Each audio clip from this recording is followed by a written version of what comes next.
अब नरेंद्र मोदी जी एक नया शब्द लाए, वनवासी। इसका मतलब अलग है। सबसे पहला इसका मतलब यह है कि आप पहले मालिक नहीं हो, आप सिर्फ जंगल में रहते हो। पहला मतलब ये। दूसरा मतलब कि जंगल के बाहर आपको, वन के बाहर कोई भी आपको अधिकार नहीं मिलना चाहिए। और तीसरा मतलब जो आपको दिख रहा है, जहां भी हम देखें बीजेपी की सरकारें जंगल को उद्योगपतियों को दे रही है, जंगल काटे जा रहे हैं। आस्ते आस्ते आस्ते आस्ते आस्ते हिंदुस्तान में जंगल खत्म होते जा रहे हैं। सही बोला, गलत बोला? सही। तो तीसरा मतलब यह है कि जब इस देश से जंगल खत्म हो जाएंगे तो फिर आपके लिए इस देश में कोई जगह नहीं बचेगी। यह तीसरा मतलब है। यह मैंने आपको शब्द क्यों बताए? क्योंकि इन शब्दों के पीछे विचारधारा है।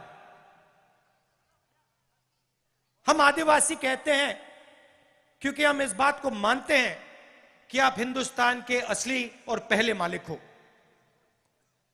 वो वनवासी कहते हैं क्योंकि वो आपके सारे अधिकार आपसे छीनना चाहते हैं और आपको यह याद नहीं दिलाना चाहते कि आप ही इस देश के पहले और असली मालिक हो। तो सबसे पहले मैं चाहता हूं कि ये जो बीजेपी के लोगों ने आपके ऊपर अपमान किया है, ये जो शब्द इन्होंने आपके लिए प्रयोग किया है वनवासी, इसके लिए ये आपसे माफी मांगे।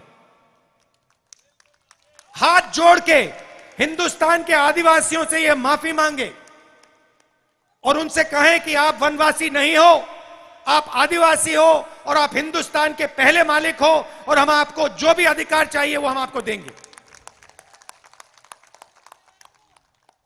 और दूसरा काम, माफी मांगने के बाद, पहले नहीं, माफी मांगने के बाद दूसरा काम, जो ये आपसे जंगल छीनते हैं, जो हम पैसा कानून लाए, जमीन अधिग्रहण बिल लाए, फॉरेस्ट राइट एक्ट लाए, इन 3 कानूनों को ये जो कमजोर करते हैं और आपकी जो जमीन है जो आपसे छीनते हैं, आपका जल है, आपका जंगल है जो आपसे छीनते हैं, वो आपको वापस देने का काम शुरू कर दें। और अगर ये नहीं करेंगे तो जैसे ही हमारी यहां सरकार आएगी, हम आदिवासी शब्द का प्रयोग करेंगे और जो आपके हक हैं एक के बाद एक आपको देना शुरू कर देंगे।